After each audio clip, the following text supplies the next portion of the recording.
Barnett, thanks for taking the time. Volleyball season underway. The Falcons 2-1. Your impression just overall of your team's play in your own tournament? Yeah, a nice weekend. A lot of production from a lot of places. 2 new outside hitters this year, watching them go and go 6 rotations a lot of the time. Watching Ella win the 4th set against UTA practically, with a kill and then an ace and then a dig. That's a nice series, at 24. Pretty cool weekend for her, obviously, and they're all a little sore, of course. It's a lot of jumps in a weekend, but that's kind of that's the name of the game. Is that why you want to have a tournament earlier in the season to let your team see what it's like? Because eventually you'd like to be in the Mountain West tournament playing that many games, quickly. Yeah, it's interesting.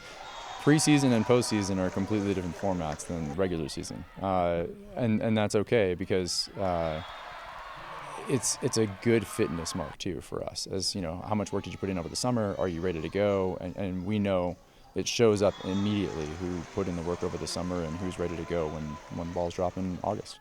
I think some Falcon fans might have been worried. You lose a Brooklyn Messenger and Bailey Keith, Sarah Marquardt, but you came back and some other players have elevated. Are you pleased with the younger players who've stepped up? Yeah, it's super fun to watch.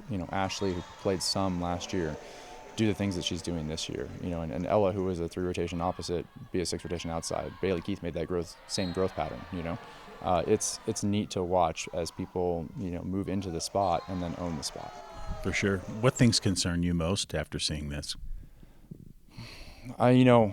Our first contact sometimes, as far as serving, our first serve sometimes would be better if it were in a little more often, which is correctable.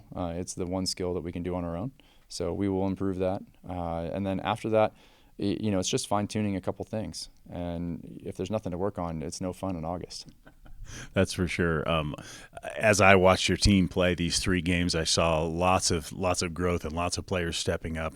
And it looks to me like you've got 3 good setters. Amber Soto came in against Arlington and proved well and had 4 aces. Yeah, we got 4. Ellie's real good as well.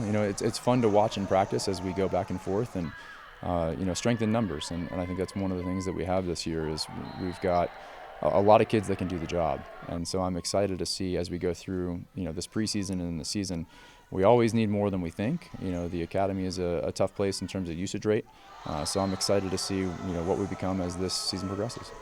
I could talk to you all day long, but we got to move forward. You're headed out to Gonzaga this weekend. UC San Diego, Idaho also there. 3 more good teams. What do you want to see mostly from your team? Yeah, I'd love to see how we match up with UCSD. We played them last year. I think they returned most of their pieces. We lost 2 6 rotation outsides. How does that matchup go for us, especially early in the morning? And then Gonzaga. We haven't seen them in 2 years, and they were real good 2 years ago. They had a 6'6" middle, and they had a setter transfer from Georgia. They had a lot of pieces. I know they have a lot of good pieces again this year. I know they had a good first weekend. And then Idaho. They're kind of a wild card. They transferred in a lot of kids, and so we're going to see what that matchup is. But we have a little time to see them live. Is there a number you've set? Is there goals? Obviously there's always goals for a team, but are there ones you want to tell us about? Nothing offhand. Nothing that stands out other than win as many as possible. Right? I think that's every coach's goal. If you can go 30-0, that'd be a great year. Yeah, it certainly would. Falcons 2-1 at this point. Keith, thanks for the time. Good luck in Gonzaga. Thanks, Brian.